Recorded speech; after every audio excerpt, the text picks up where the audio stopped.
Right ఇక details చూద్దాం. MLC ఉప ఎన్నికలపై అధికార ప్రతిపక్ష పార్టీలు ఫోకస్ పెట్టాయి. ఎలాగైనా ఈ స్థానాన్ని నిలబెట్టుకుని తన సత్తా ఏంటో చూపించాలని వైసీపీ నేతలు భావిస్తున్నారు. మరోవైపు కాసేపట్లో సీఎం చంద్రబాబు నాయుడు కూటమి అభ్యర్థిని ఫైనల్ చేయనున్నారు. ఎమ్మెల్సీ ఎన్నికల్లో వైసీపీకి 615 మంది మద్దతుండగా టీడీపీకి 215 మంది సభ్యులున్నారు. మరోవైపు కూటమి నేతలతో పలువురు వైసీపీ నేతలు, ఎంపీటీసీలు, కార్పొరేటర్లు టచ్లోకి వెళ్లినట్లుగా తెలుస్తోంది. నిన్న వైసీపీ నేతలతో ఆ పార్టీ అధినేత జగన్ సమావేశమయ్యారు. ఎన్నికల్లో ఫాలో కావాల్సిన వ్యూహాలపై నేతలకు దిశానిర్దేశం చేశారు.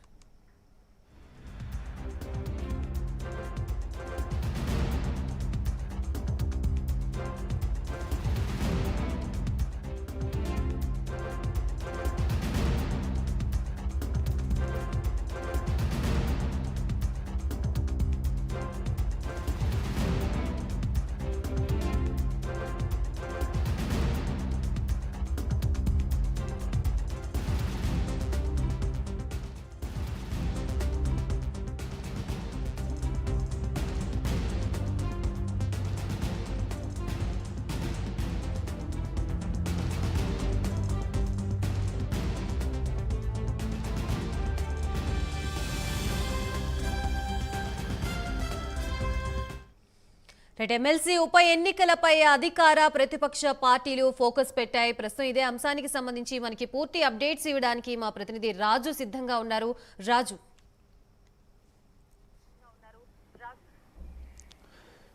గాయత్రి, ప్రధానంగా చూసుకుంటే విశాఖపట్నానికి సంబంధించినంత వరకు సార్వత్రిక ఎన్నికలు ఎలాగ జరగబోతున్నాయి. ఇప్పుడు అదే ఎన్నికలు కూడా ఎమ్మెల్సీకి సంబంధించి కూడా అదే ఎన్నికల ప్రసారం జరుగుతుందని మాత్రం చెప్పుకోవచ్చు. ఎందుకంటే గతంలో చూసుకుంటే స్థానిక సంస్థలకు సంబంధించినంత వరకు ఎన్నికల ప్రచారంలో ఎంత హడావుడి ఉండేది కాదు. గత వైఎస్ఆర్ కాంగ్రెస్ పార్టీ ఏదైతే అధికారంలోకి వచ్చిన తర్వాత ఈ ప్రతి ఎమ్మెల్సీని గెలుచుకోవాలి, అదేవిధంగా ఎమ్మెల్సీకి ప్రతి స్థానంలో కూడా తన అధికారంలో ఉండాలంటూ కూడా ఏదైతే వైఎస్ జగన్మోహన్ రెడ్డి చేసిన ప్రకటన ప్రకారం ఈరోజు చూసుకుంటే గతంలో వైఎస్ఆర్ కాంగ్రెస్ పార్టీ తరఫున గెలిచిన వంశీకృష్ణ శ్రీనివాస్ యాదవ్ ఈరోజు ఎమ్మెల్యేగా ఉండటం వల్ల దాంతోపాటు ఆయన ఏదైతే ఎమ్మెల్సీకి రిజైన్ చేసి ఎమ్మెల్యేగా గెలుపొందడం వల్ల ఈరోజు చూసుకునేటప్పటికీ పూర్తి స్థాయిలో కూడా విశాఖపట్నం మీద ఒక అంచనా పెరుగుతున్న పరిస్థితి కనిపిస్తుంది. ఎందుకంటే గతంలో జరుగుతున్న పరిస్థితులు వేరు, ఇప్పుడు జరుగుతున్న పరిస్థితులు వేరు. మొత్తం కూటమి ప్రభుత్వం అధికారంలోకి వచ్చిన తర్వాత ఈరోజు ఏదైతే అదే స్థానిక సంస్థలు కావచ్చు, లేకపోతే విశాఖ జీవీఎంసీ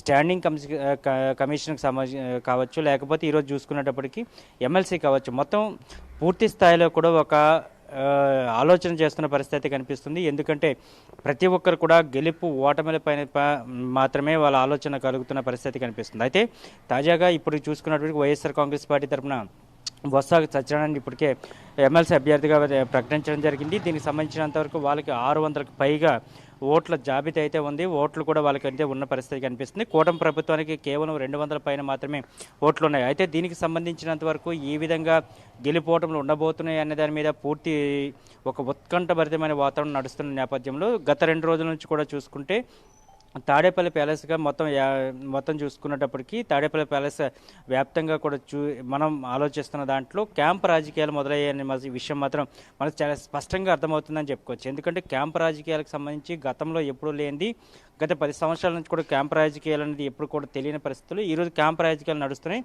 అదేవిధంగా అరకు, పాడేరుకు సంబంధించినంత వరకు కూడా ఎంపీటీసీలు, జడ్పీటీసీలు, అదేవిధంగా కొంతమంది స్థానిక నేతలు ఎవరైతే ఉన్నారో వీళ్ళందరూ కూడా ఆత్మీయ సమావేశాలకు పిలవడం జరిగింది. ఆత్మీయ సమావేశాలతో వీళ్ళంతా కూడా తాడేపల్లికి వెళ్ళడం జరిగింది. వెళ్ళిన తర్వాత అక్కడున్న స్థానిక నేతలు ఎవరైతే వైఎస్ఆర్ కాంగ్రెస్ పార్టీలో ఉన్నారో వీళ్ళందరినీ కూడా వెళ్ళిన తర్వాత వాళ్ళని ఇక్కడ నుంచి బెంగళూరు తరలించడం జరిగింది. అదేవిధంగా ఈరోజు కూడా అనకాపల్లి, అదేవిధంగా నర్సీపట్నం, అదేవిధంగా కొన్ని ప్రాంతాలకు సంబంధించినంత వరకు పాయకరావుపేట, యలమంచిలి ప్రాంతాలకు సంబంధించినంత వరకు మొత్తం తీసుకోవడం జరిగింది.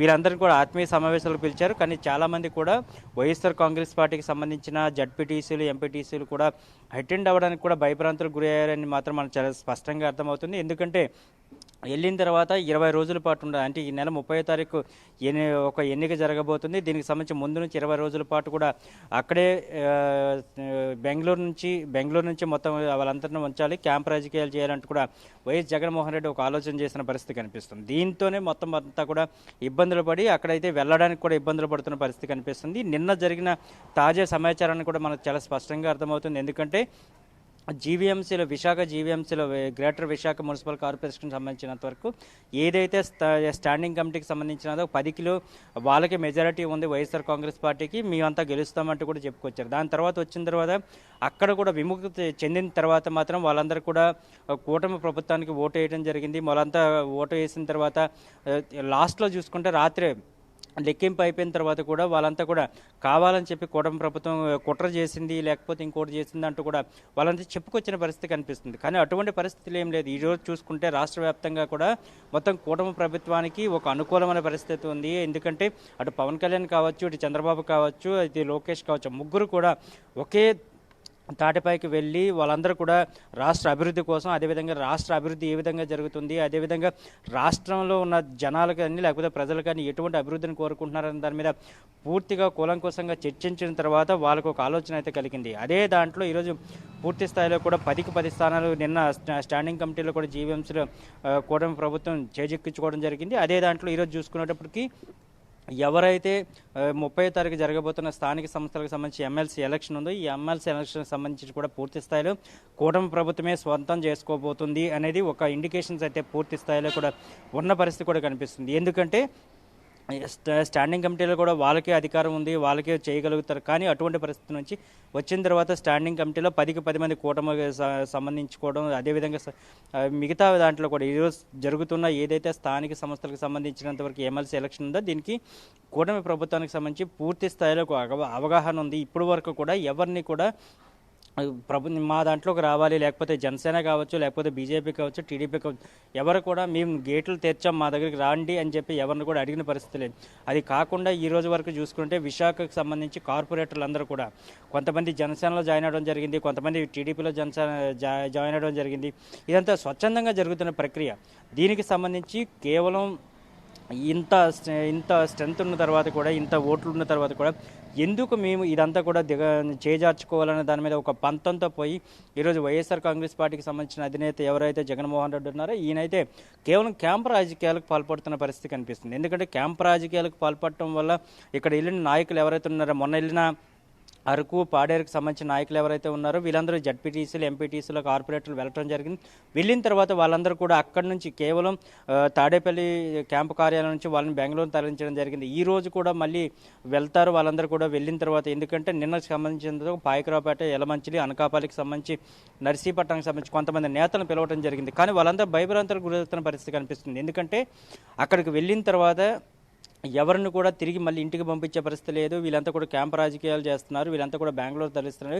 బెంగళూరులో ఏదైతే వైఎస్ జగన్మోహన్ రెడ్డికి సంబంధించిన కార్యాలయం కానీ లేకపోతే వాళ్ళకి ప్యాలెస్ ఏదైతే ఉందో దానికి పంపించి 20 రోజుల పాటు కూడా అక్కడ బంధించే ప్రక్రియ మొదలుపెట్టారు. దానికోసం ఎవరైనా వెళ్తే అక్కడి నుంచి విడిచిపెట్టే ప్రక్రియ లేదనుకుంటే నిన్నకు సంబంధించినంత వరకు చాలామంది కూడా అటెండ్ కాని పరిస్థితి కనిపిస్తుంది.